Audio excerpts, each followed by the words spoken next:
Europe 1. Vous écoutez Culture Média sur Europe 1, 9h30, 11h tous les jours avec Thomas Hill. Et nos deux indispensables du jour qui nous ont rejoints, Joe Hume pour la musique, salut Joe, et Olivier Pouls pour la gastronomie. Bonjour. Il va y avoir de la dégustation aujourd'hui. Oui, on va manger.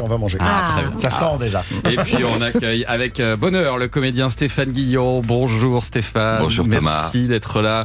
Alors beaucoup de nos auditeurs vous connaissent dans un registre corrosif, humoristique. Mais là c'est tout autre chose que je me suis proposé, j'ai l'impression, avec la reprise d'Inconnu à cette adresse. C'est au Théâtre Antoine, aux côtés de Jean-Pierre Daroussin. Un texte que vous connaissiez bien, hein, parce que vous l'avez joué à de très nombreuses reprises sur scène, avec beaucoup de comédiens différents en plus. Oui, j'ai joué avec Jean Benguigui, avec Gaspard Proust, qui est chez vous, Pascal Elbé. Bruno Solo aussi. Bruno aussi, c'est oui. ça, ouais. Et vous avez toujours joué le rôle du salaud ? Oui, écoutez, on se refait pas.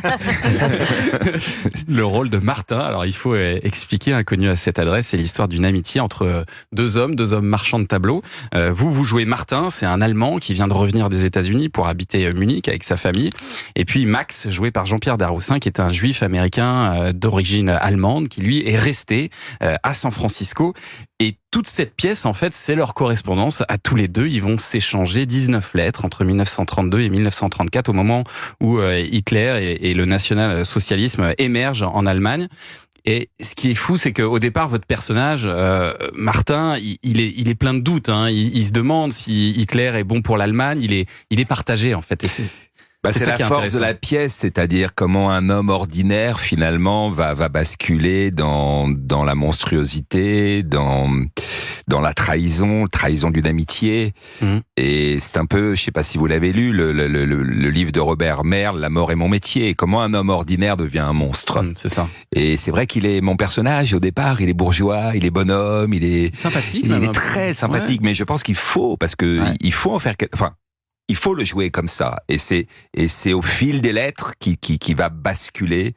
Mais c'est vrai que vous avez raison de le dire, de le souligner. Pendant 3-4 lettres, il hésite, il se demande, il dit est-ce que le type est pas dingue, et il bascule.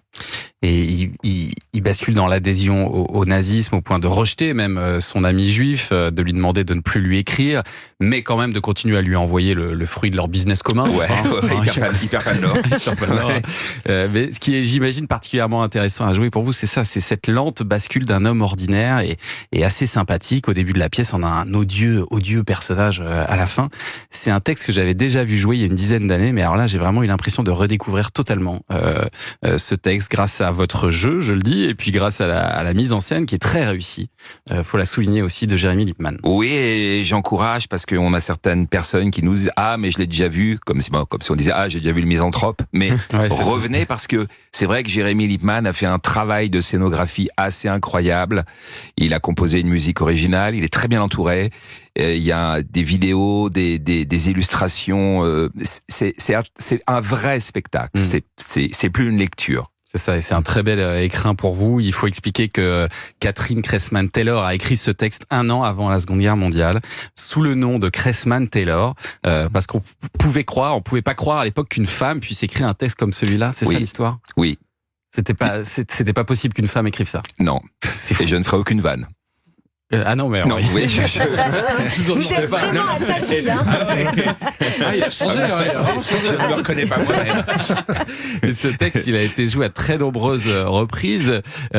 Est-ce qui se passe en ce moment aussi en Israël a participé à l'envie de remonter sur scène avec ce texte ? Évidemment, hein, parce que ça parle aussi de la haine du juif, de la haine de l'autre. Donc évidemment que le drame, les horreurs du 7 octobre ont contribué. Je pense aussi il y a une ferveur dans la salle qui est assez incroyable. Hier soir encore, les gens étaient debout. Donc je pense qu'il y a une résonance. Mais au-delà de ça, finalement, il y a aussi le fait que tout d'un coup, qu'est-ce que ça dit la pièce ? Ça dit que quand une situation économique est compliquée, quand tout va mal, finalement se réfugier dans la haine de l'autre, dans le rejet, c'est pas la solution. Et l'Allemagne, c'est 14 ans après la Première Guerre mondiale, l'Allemagne est d'une pauvreté incroyable. Et ils vont être séduits par quelqu'un qui leur dit « Mais moi, je vais vous redonner la fierté. Moi, je vais redonner à l'Allemagne sa grandeur. » et ils vont verser là-dedans. Moi, j'ai la solution. Et sur l'histoire de cette bascule, finalement, est-ce qu'on a tous en nous une part de salopard et est-ce qu'on est tous capables de basculer? Parce que c'est quelqu'un d'une banalité au départ terrible. Ouais. Mais c'est très juste, oui, c'est qu'est-ce que j'aurais fait moi. Et encore une fois, le livre de Robert Merle, c'est ça, c'est quelqu'un d'ordinaire qui va devenir un chef de camp nazi, quelqu'un de très banal. Finalement, qu'est-ce que j'aurais fait moi dans ces conditions, dans cette situation?